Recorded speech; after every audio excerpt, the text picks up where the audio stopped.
Asus has released a refreshed version of its blockbuster, category-defining Zephyrus G14, a gaming laptop that was so successful last year that it was basically impossible to buy in the months following its release, and that still is the case as we enter the new year.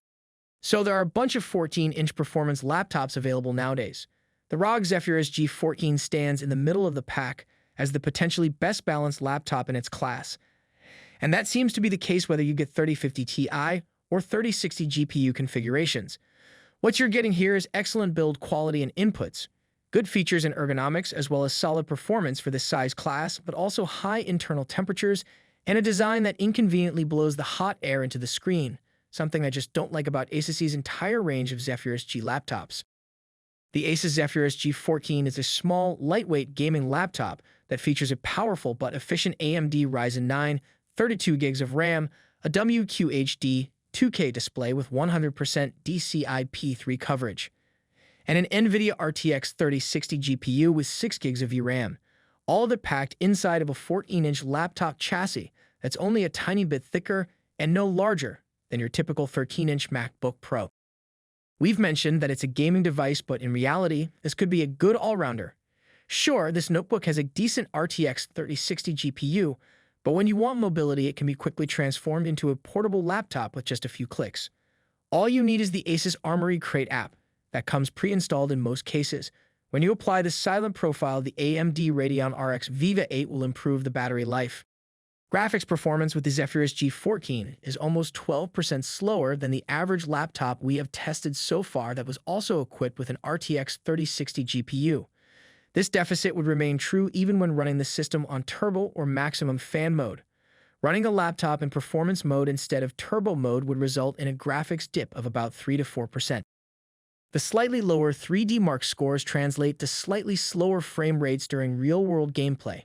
Performance in more demanding games like GTA 5, Final Fantasy 15, or Witcher 3 would be behind the average RTX 3060 laptop by a few percentage points.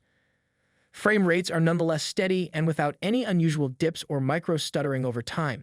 Users can still expect 15 to 30% faster graphics performance over the RTX 2060 Max-Q. The Zephyrus averaged 187 FPS on Counter-Strike Go at native resolution and 263 FPS in 1080p.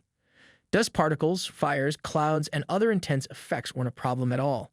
However, we could only get around 30 FPS on Red Dead Redemption 2 with all sliders maxed at 1440p, 40 FPS on the Ultra preset, and 51 FPS on the Ultra preset in 1080p.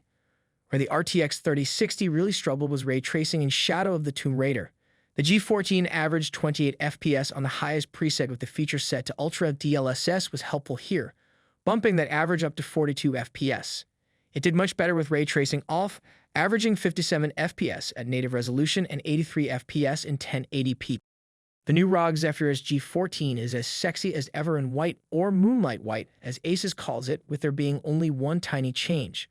The ROG emblem is now lasered onto a chrome blue sliver of metal, rather than the warmer chrome finish of last year's ROG Zephyrus G14. The moonlight white finish is still as clean as ever, with half of it covered by the thousands of holes. Behind the holes, you have the LED that make up the animated matrix panel. At the rear end of the laptop, you have the Zephyrus branding emblazoned between the two very aggressively slanted vents. The vents actually end up being blocked by the lid when the laptop is fully opened, which means that the heated air will get blasted onto the lower bezels of the display. Speaking of bezels, you can see that they aren't as thin as the likes of the ROG Zephyrus M16, and there's still no webcam above the display. The keyboard deck is finished in silver, as is the keyboard itself. For those who fancy their RGB, the ROG Zephyrus G14 is not the laptop to get. All you get is white backlighting, which I do commend Asus for. Why did they go with teal backlighting for the Tough F15's keyboard still baffles me to this day. Port options and positioning haven't changed from the original G14. Thunderbolt remains elusive due to the AMD CPU, but at least the left USB-C port supports display out, power delivery, and G-Sync. Many of the ports are closer to the front edge than on most other notebooks where cables can get in the way. Asus offers 3 screen options for the new Zephyrus G14, an FHD panel with 60Hz refresh for the base configurations, a mid-range FHD panel with 144 Hz refresh, and a QHD 120Hz panel on the higher tier configurations. I'd look past the base FHD panel with 60Hz refresh, as that's washed out and slow. These other two panel options are both interesting though, and we've tested both on our review units. Both offer good blacks, brightness, and contrast levels, but the QHD option displays richer colors with 100% DCI-P3 gamut coverage, while the FHD panel is only 100% sRGB and 70% DCI-P3. The FHD screen is a bit more uniform in brightness and colors, though, but overall the QHD still looks nicer and is the obvious choice for color-accurate work. The FHD 144Hz is arguably better suited for gaming at its 1080p native resolution, while the QHD resolution will be more difficult to sustain by the kind of hardware available in this 14-inch laptop. Both these panels are rather slow though, so ghosting will be noticeable in fast-paced action games. If those are the kind of titles you want to play, especially competitively, you'd be better off with a 15-inch laptop instead.